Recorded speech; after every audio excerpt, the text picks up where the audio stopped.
ഈ പുഴയും കടന്ന സീരിയലിന്റെ ഇന്നത്തെ ഫുൾ എപ്പിസോഡ് റിവ്യൂ ആണെന്ന് പറയുന്നത്. രാജേശ്വരി ശാരദയെ കണ്ടപ്പോൾ പെട്ടെന്ന് ആസിഫിനടുത്തേക്ക് വിളിച്ചു. എടാ ദേ ആ സ്ത്രീ വന്നിട്ടുണ്ടല്ലോ എന്ന് അവർ പതുക്കെ ചോദിച്ചു.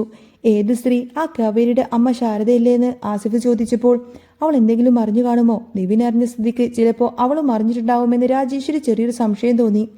അങ്ങനെയാണെങ്കിൽ വേഗം അവരെ എൻ്റെ റൂമിലേക്ക് വിളിച്ചിരുത്ത്. പിന്നെ ഒരു 10 ലക്ഷം രൂപ എടുത്തു വെച്ചേക്ക് എന്ന് അവർ നിർദ്ദേശിച്ചു. ആസിഫ് ഒന്ന് സംശയിച്ചു നോക്കിയപ്പോൾ നീ ഞാൻ പറയുന്നത് കേൾക്ക്, വേറെ നിവൃത്തിയില്ല, ഇത് ഒഴിവാക്കിയേ പറ്റൂ എന്ന് രാജേശ്വരി തീർത്തും പറഞ്ഞു. ആ സമയത്തിന് റിസപ്ഷനിലേക്ക് എത്തിയ ശാരദ അവിടെ ഉണ്ടായിരുന്ന പെൺകുട്ടിയോട് മോളെ നമ്മുടെ കാവേരി ഇവിടെയില്ലേ എന്ന് തിരക്കി. പെട്ടെന്നൊരു കോള് വന്നു. അത് അറ്റൻഡ് ചെയ്ത പെൺകുട്ടി രാജേഷിന്റെ റൂമിലേക്ക് ശാരദയെ കൊണ്ടുപോവാൻ ആസിഫ് പറഞ്ഞതനുസരിച്ച് മാഡത്തിന്റെ റൂമിൽ പോയിരിക്കാമെന്ന് പറഞ്ഞു. അവൾക്കിവിടെ റൂമൊക്കെ ഉണ്ടോ എന്ന് മനസ്സിൽ ചിന്തിച്ചുകൊണ്ട് തന്നെ ശാരദ നേരെ രാജേശ്വരി റൂമിലേക്ക് നടന്നു. അത് കാവേരിയുടെ റൂമാണെന്ന് തെറ്റിദ്ധരിച്ച ശാരദ ആ കസേരയിലൊക്കെ ഒന്ന് കയറിയിരുന്നങ്ങ് കറങ്ങി നോക്കിയാണ്. അവൾക്കിപ്പോൾ 20,000 രൂപയെ ശമ്പളമുള്ളൂവെങ്കിലും ഇങ്ങനെ ഒരു കസേരയൊക്കെ കിട്ടിയല്ലോ എന്ന് ഓർത്തുകൊണ്ട് തന്നെ ശാരദക്ക് വല്ലാത്ത സന്തോഷം തോന്നി. ശാരദ ഇങ്ങനെ ഇരിക്കുന്നത് കണ്ടുകൊണ്ടാണ് രാജേശ്വരി അങ്ങോട്ടേക്ക് വന്നത്. അവളെ കണ്ടതും എനിക്കവളെ ഇഷ്ടമാണെന്ന് പറയുന്ന അന്ന് എൻ്റെ ഹൃദയത്തിൻ്റെ മാത്രമല്ല ഈ റിസോർട്ടിൻ്റെ താക്കോൽ കൂടി ഞാൻ അവളെ ഏൽപ്പിക്കുമെന്ന് ദിവ്യൻ പറഞ്ഞ ആ ഒരു ഡയലോഗ് രാജേശ്വരിക്ക് ഓർമ്മ വന്നു. രാജേശ്വരിയെ കണ്ട ഉടനെ തന്നെ ശാരദ അങ്ങ് ചാടി എഴുന്നേൽക്കാൻ നോക്കിയെങ്കിലും വേണ്ട അവിടെ തന്നെ ഇരുന്നു എന്ന് രാജേശ്വരി പറഞ്ഞു. ശാരദ അയ്യോ വേണ്ട സാരമില്ല എന്നൊക്കെ പറഞ്ഞുവെങ്കിലും രാജേശ്വരി നിർബന്ധിച്ച് അവിടെ തന്നെ ഇരുത്തി. സത്യമെല്ലാം അറിഞ്ഞുകൊണ്ടാണ് ശാരദ വന്നിരിക്കുന്നത് എന്നും ബിനീഷിനെയൊക്കെ പറഞ്ഞയച്ചത് താനാണെന്നൊക്കെ അവർ മനസ്സിലാക്കിയിട്ടുണ്ടെന്നൊക്കെയാണ് രാജേശ്വരി വിചാരിച്ചത്. ഇങ്ങോട്ടേക്ക് നിങ്ങൾ വന്നതിന്റെ കാര്യം എനിക്ക് മനസ്സിലായി, നമുക്ക് വളച്ചുകെട്ടില്ലാതെ നേരെ കാര്യത്തിലേക്ക് കടക്കാം. ശാരദയ്ക്ക് എന്താ വേണ്ടത് എന്ന് രാജേശ്വരി ചോദിച്ചു.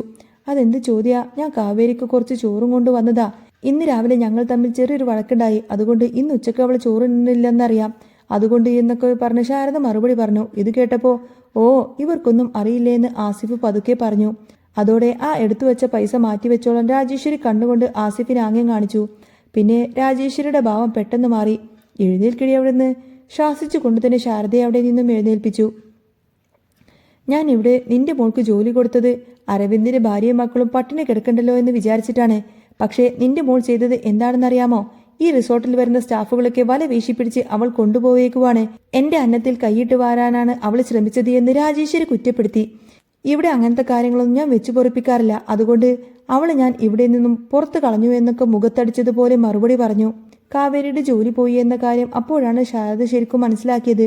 ദേഷ്യത്തോടെ രാജേശ്വരി ശാരദയെ വല്ലാതെ അപമാനിച്ച് സംസാരിക്കുകയും ഒടുവിൽ അവിടെ നിന്നും ഇറങ്ങിപ്പോവാൻ പറയുകയും ചെയ്തു. കുടിക്കാൻ കൊണ്ടുവന്ന ജ്യൂസ് പോലും അവർക്ക് കൊടുത്തില്ല. വല്ലാത്ത സങ്കടത്തോടെ ശാരദ അവിടെ നിന്നും ഇറങ്ങിപ്പോരുമ്പോൾ ചോറ് കൊണ്ടുവന്ന പാത്രം അവിടെ വെക്കാൻ അവർ മറന്നിരുന്നു.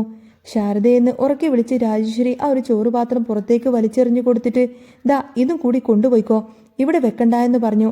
താഴെ വീണ ആ ഒരു ചോറ് മുഴുവൻ ചിതറിപ്പോയി. ഇതിലൊരു വറ്റുപോലും ഞാൻ കളയില്ല രാജേശ്വരി, ഈ വറ്റിലെ ഓരോ അന്നത്തിന്റെയും വില എനിക്കറിയാം, നിങ്ങൾക്ക് അങ്ങനെ ഒരു ഗതികേട് വരാതിരിക്കട്ടെ എന്ന് നിറ കണ്ണുകളോട് പറഞ്ഞുകൊണ്ട് തന്നെ ശാരദ ആ ഒരു ചോറ് മുഴുവൻ വാരിയെടുത്തു. കുറച്ചു കഴിഞ്ഞ് വീട്ടിലേക്ക് വന്ന ജയബാലൻ ശാരദയും മക്കളെയും വല്ലാതെ വഴക്കു പറയാൻ തുടങ്ങി. ഞാൻ രാജിയുടെ കാല് പിടിച്ചിട്ടാ അവൾക്ക് അവിടെ ഒരു ജോലി വാങ്ങിച്ചു കൊടുത്തത്, എന്നിട്ട് അവൾ അവിടുത്തെ സ്റ്റാഫുകളെയൊക്കെ വല വീശിപ്പിടിച്ച് ഇങ്ങോട്ടേക്ക് കൊണ്ടുവരാൻ നോക്കി.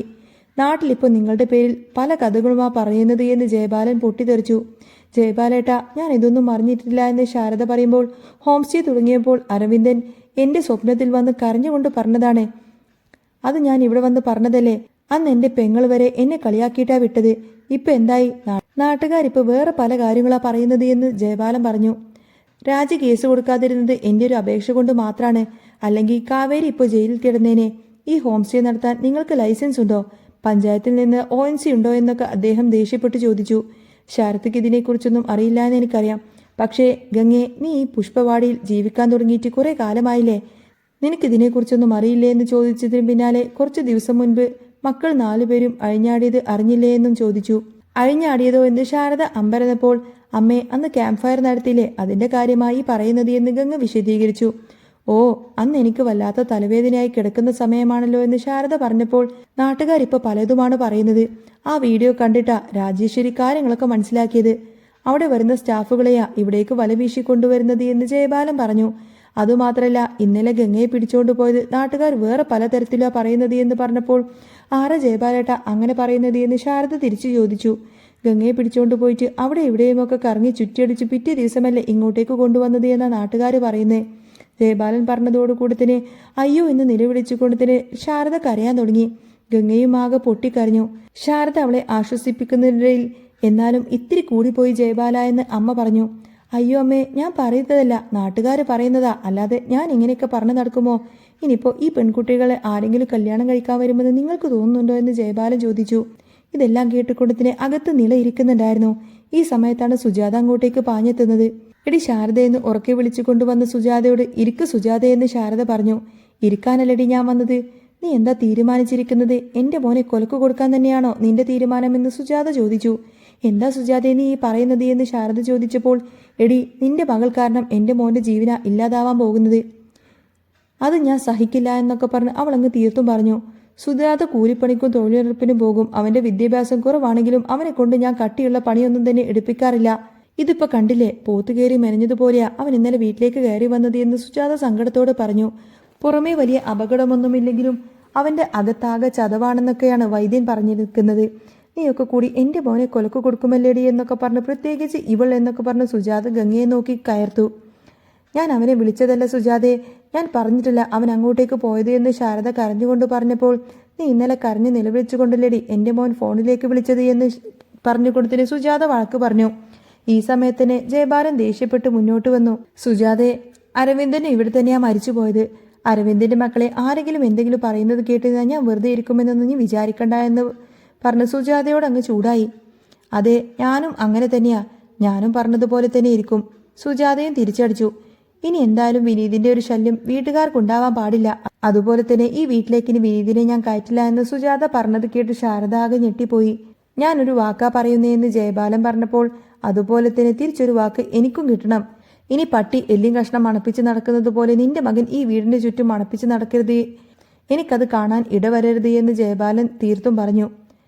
ഞാൻ വാക്ക് പറഞ്ഞ വാക്കാണ്. എൻ്റെ മകൻ ഇനി ഇവരുടെ പിന്നാലെ നടക്കില്ല എന്ന് സുജാത അവർക്ക് വാക്ക് കൊടുക്കുന്നതും കാണിച്ചുകൊണ്ടാണ് കേട്ടോ എപ്പിസോഡ് പൂർണ്ണമാവുന്നത്. അപ്പോൾ നിങ്ങൾക്ക് ഈ ഒരു ചാനൽ ഇഷ്ടമാവുകയാണെങ്കിൽ സബ്സ്ക്രൈബ് ചെയ്യാനും സപ്പോർട്ട് ചെയ്യാനും മറക്കല്ലേ. നെക്സ്റ്റ് വീഡിയോ ആയിട്ട് ഉടനെ വരാം. ബൈ.